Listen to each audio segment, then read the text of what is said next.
Good morning, good afternoon, good evening. You are welcome to this platform at whatever time you are watching this video. तो physics वाली ma'am आज आपके पास as promise लेकर के आई है समझाने का कि डिफरेंशिएशन क्या होता है. डिफरेंशिएशन का मीनिंग समझेंगे हम. Meaning right. ये क्या है, what is D Y by D X. इतने सारे न्यूमेरिकल्स कर डाले हमने. ये D Y by D X किस चीज़ का नाम है, क्या भला है. आ जाओ. D Y D x. D Y को आप समझना दो part, D Y by D X को दो पार्ट में समझेंगे, डी वाई और डी एक्स. डी वाई है change in Y. Change in Y, Y में क्या चेंज हुआ, with very small change in x.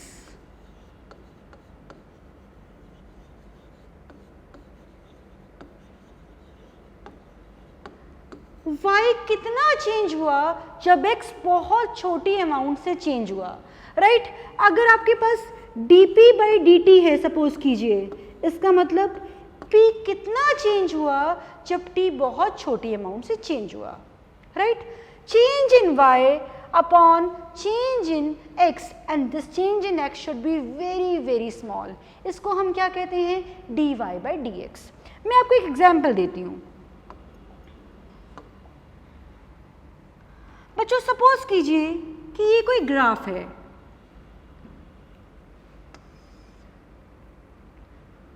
Right. This is x, this is y. आपके पास this is x1 and this is x2. This is y1 and this is y2. x change हुआ. इस x के change को हम बोलेंगे delta x. What is delta x, x2 minus x1.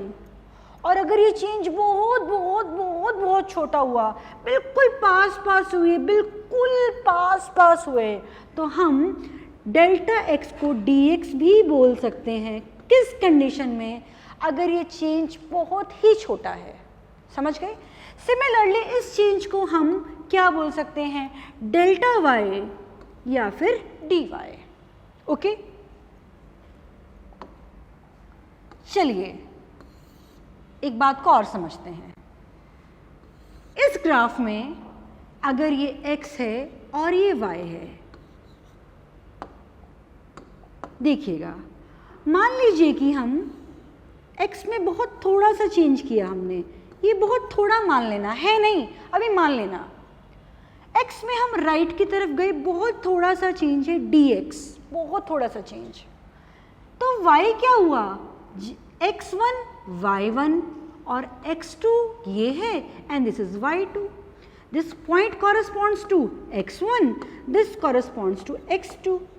x बड़ा, y भी बड़ा, x भी बड़ा, y भी बड़ा, यानी dx भी पॉजिटिव है. Change in x is positive and change in y is also positive, है ना.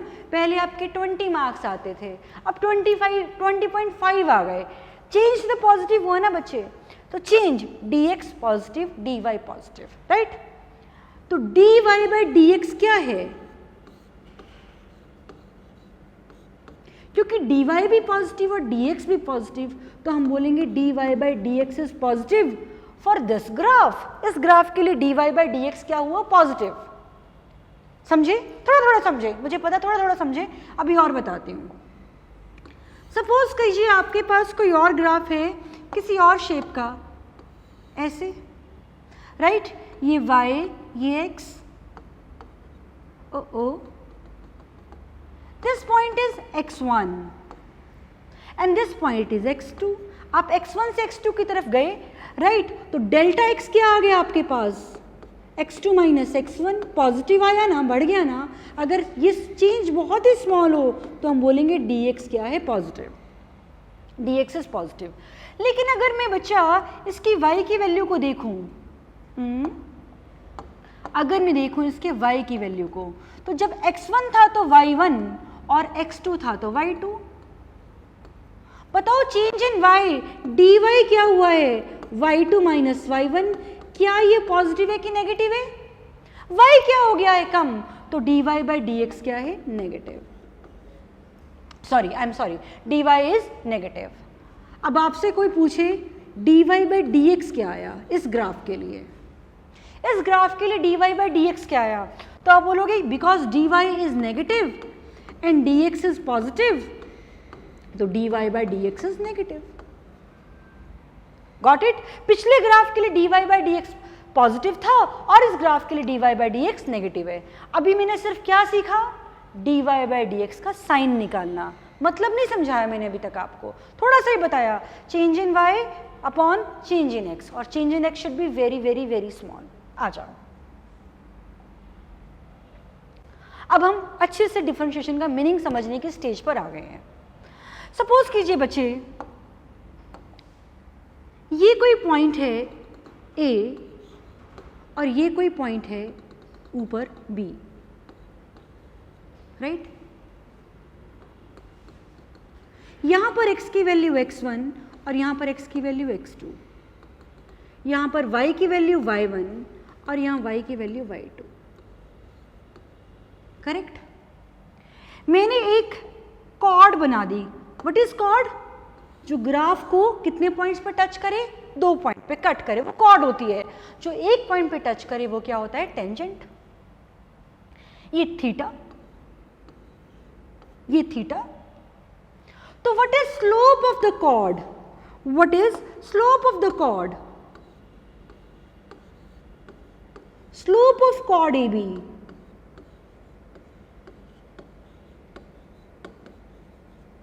टेंजेंट थीटा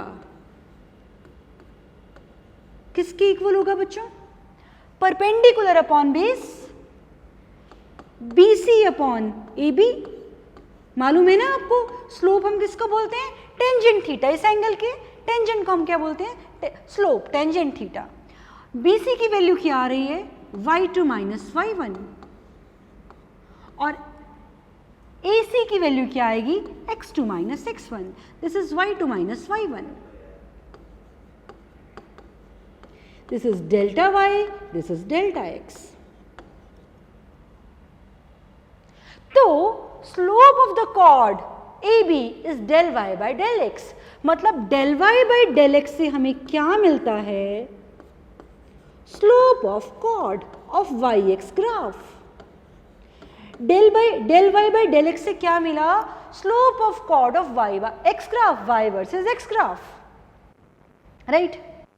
लेकिन अब हम एक स्पेशल केस पढ़ेंगे डिफरेंशिएशन के लिए कि अगर x1 और x2 बहुत पास पास पास पास हो जाएं तो क्या होगा? अगर x1 और x2 बहुत पास हो जाएं तो क्या होगा?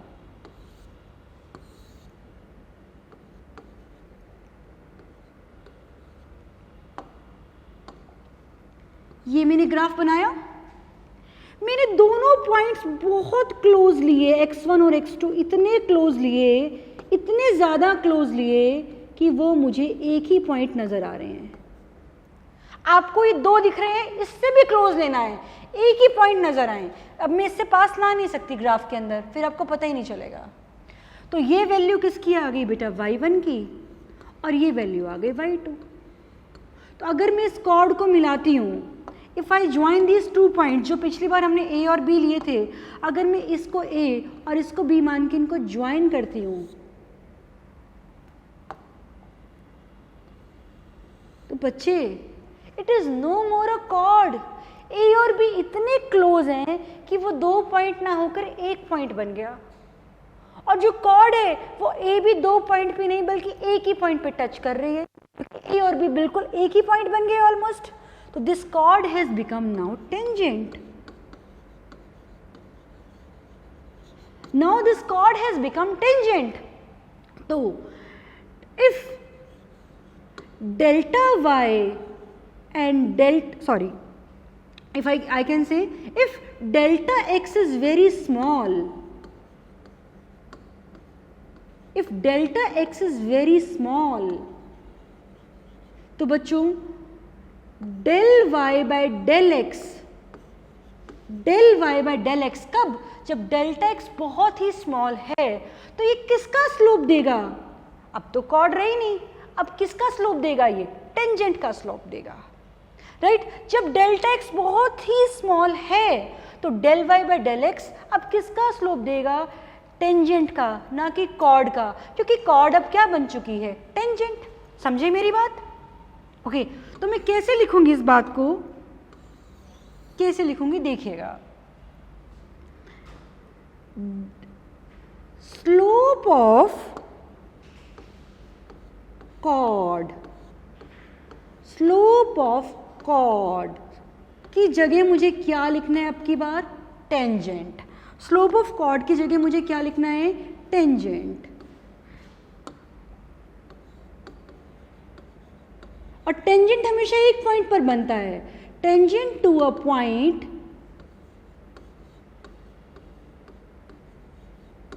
Of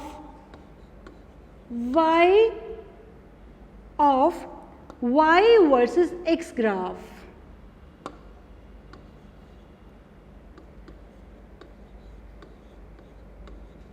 is del y by del x. लेकिन एक कंडीशन लगा दी। क्या कंडीशन लगा दी? Delta x tending zero. Tending zero का मतलब बहुत बहुत छोटा। इसको मैंने क्या रीड किया? Delta x tending zero. एक कंडीशन लगा दी, राइट?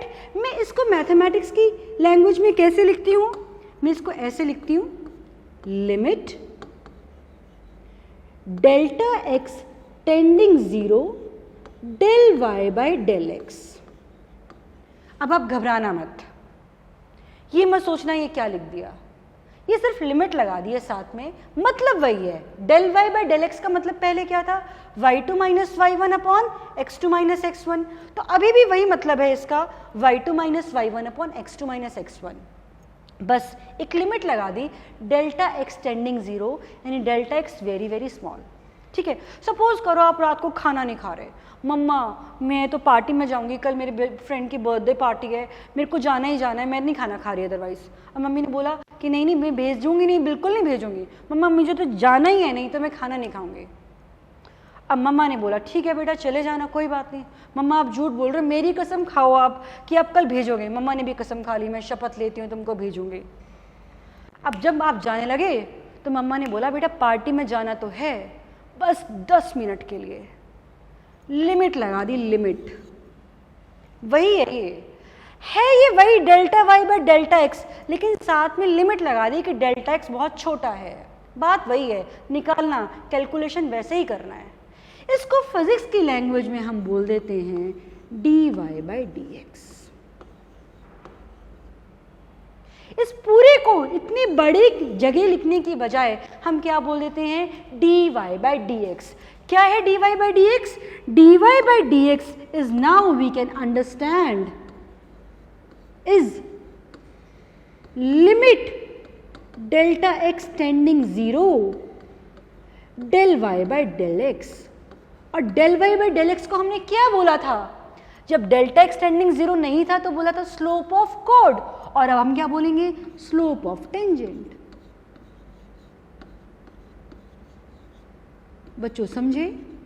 तो किसी भी ग्राफ पे हमें d Y by D x क्या देता है? Slope of tangent to that graph. क्या देता है? Slope of tangent to that graph. लाओ एक क्वेश्चन करते हैं हम।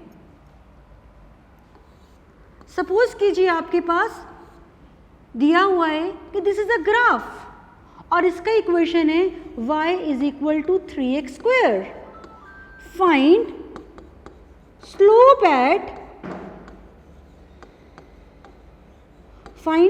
Eight x equal to 2। तो अगर आपने डिफरेंशिएशन सीख लिया है तो आपके लिए बहुत ही इजी हो गया। आप क्या करोगे बच्चे? आप बोलोगे slope at any point is D Y by D x, और d Y by D x कितना आएगा? 3x स्क्वायर का डेरिवेटिव ऑफ 3x स्क्वायर कितना आएगा बच्चों? 6x। और हमें किस पॉइंट पे निकालना है? x equal to 2। तो एट x इक्वल टू 2 स्लोप इज 6 इंटू 2 यानी 12। मतलब अगर x इक्वल टू 2 पर, x इक्वल टू 2 पर मान लीजिए x इक्वल टू 2 है, राइट? अगर x इक्वल टू 2 पर मैंने एक टेंजेंट बनाया और ये एंगल लिया थीटा, तो उस टेंजेंट थीटा यानी स्लोप की वैल्यू कितनी आएगी? 12। ये हमने बिना ग्राफ बनाए ही समझ लिया। ओके, एक और क्वेश्चन करते हैं। क्वेश्चन आपके पास आया y is equal to 8x² plus 9, find slope at x equal to 4, find slope at x equal to 4। तो dy बाई dx कितना आएगा बच्चों? क्योंकि आपको स्लोप निकालना है, तो dy by dx will be 16x, right? Okay, तो x की value at x equal to 4, slope कितना आ जाएगा? चाहे स्लोप बोल दो चाहे dy बाई dx बोल दो, कितना आएगा आपके पास? 16 इंटू 4 यानी 64। Is it clear? मान लो कि डिफरेंशिएशन होती नहीं, मान लो कि किसी बेचारे साइंटिस्ट ने, किसी बेचारे मैथमेटिशियन ने डिफरेंशिएशन को सिखाया ही नहीं होता हम तुच्छ प्राणियों को, तो हम कैसे करते क्वेश्चंस को? देखें ज़रा, आ जाओ। सपोज करो आपके पास क्वेश्चन होता y equal to 4x², find slope at x equal to 1। बड़ा सिंपल क्वेश्चन। पहले तो हम अपनी मेथड से करते हैं, जो हमने सीखा क्या सीखा हमने बच्चा? स्लोप क्या होता है? dy by dx। कितना आ गया ये? 8x, और x की वैल्यू कितनी है? 1, तो स्लोप कितना आ गया आपके पास? 8। आंसर आपको ऑलरेडी पता है, आपको कोई और मेथड यूज करने की जरूरत नहीं है। पर मान लो कि ये मेथड डिफरेंशिएशन का इजाद ही नहीं हुआ होता, डिस्कवर ही नहीं हुआ होता, तो हम क्या करते? तो भी बताते हैं हम क्या करते।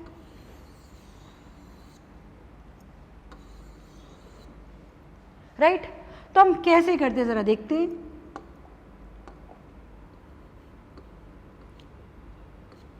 मुझे पता है स्लोप क्या होता है, del y by del x. भाई यही तो होता है। कोई भी ग्राफ अगर मेरे पास है, मान लीजिए ये ग्राफ है, तो यहाँ पर मैं एक टेंजेंट बनाऊंगी, उसका स्लोप निकालूंगी, तो क्या बताया था मैंने? Del y by del x, y2 minus y1 upon x2 minus x1। लेकिन del x should be very very small, del x should be tending to 0, यानी x बहुत ही स्मॉल होना चाहिए। x1 तो मान लीजिए आप 1, और x2 को आप बहुत ही पास लेंगे 1 के। मान लीजिए आपने ले लिया 1.01, क्या ले लिया? 1.01। तो बच्चों x2 माइनस x1 की वैल्यू आपके पास क्या आ जाएगी, और y2 माइनस y1 की वैल्यू क्या आपके पास आ जाएगी? जरा देखते हैं हम लोग।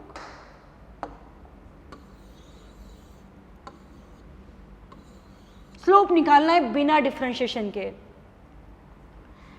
x1 आपने लिया 1, तो y1 क्या आएगा? 4x1², और x1 क्योंकि 1 है तो ये आ गया 4, और y2 क्या आएगा? 4x2 का स्क्वायर, और x2 कितना है आपके पास? 1.01 का स्क्वायर। आप इसको कैलकुलेटर से लेकर चेक कीजिएगा, अप्रोक्सीमेटली वैल्यू आपके पास आ जाएगी 1.01 का स्क्वायर 1.02, राइट? अब हम निकालते हैं y2 minus y1 upon x2 minus y1। Slope की वैल्यू पुट करते हैं हम, स्लोप में वैल्यूज पुट करते हैं। ये आ गया 4.08, y2 की वैल्यू पुट कर दी और y1 की वैल्यू पुट करी तो 4, x2 की वैल्यू पुट करी 1.01 और x1 की वैल्यू पुट करी 1। This is 0.08 upon 0.01 and it comes out to be 8, जो हमने एक सिंगल स्टेप से निकाल ली थी। कितना लंबा हमें करना पड़ा। और ये तो पावर्स बिल्कुल सिंपल थी। x1 था, मान लो x 1.7 होता तो हम बड़े परेशान हो जाते बच्चा x1 x2 के बाद y1 y2 निकालने में। और y की इक्वेशन भी बड़ी छोटी सी थी बच्चों। अगर y की इक्वेशन थोड़ी लंबी होती, 4x² + 9x + 2 होती, तो हमारे तो 10 मिनट्स लग जाते एटलीस्ट इसी क्वेश्चन को सॉल्व करने में। तो आप समझ पाए कि how differentiation is helping us and are you able to understand the meaning of differentiation, right. इससे हम क्या निकाल सकते हैं, slope of the graph at any point. आओ बच्चों एक दो क्वेश्चंस मैं आपको और कराना चाहती हूँ। सपोज कीजिए आपके पास, हम जरूर नहीं वाई एक्स कुछ भी हो सकता है, x = 7t² + 4t + 2। अब आपसे पूछा जाए find slope of xt graph, find slope of xt graph at t = 4। तो आप तो बड़े फटाफट से करोगे। अब फर्स्ट मेथड से करोगे, सेकंड से करोगे, बताओ ना। फर्स्ट से करोगे अब बस ले, सेकंड वाला जो हमने किया था बिना डिफरेंशिएशन के, इट वाज टू लॉन्ग। तो क्या आएगा, slope is equal to dx/dt, it is 14t + 4। बच्चों एक गलती बिल्कुल मत कर देना कि t को पहले ही 4 पुट कर दो। अगर t को आपने पहले से 4 पुट कर दिया तो 7 × 4² 4 × 4 और 2 जब आप ऐड करोगे तो वो कांस्टेंट आएगा, उसका डेरिवेटिव तो बच्चे 0 आ जाएगा ना। नहीं, पहले डिफरेंशिएशन लेना है और उसके बाद टाइम की वैल्यू पुट करनी है, वेरिएबल की वैल्यू पुट करनी है। t 4 है तो स्लोप आपके पास क्या आ गया बच्चों, 14 × 4 + 4, राइट। कितना आ गया ये, 60। गॉट इट, समझ गए। Thank you so much.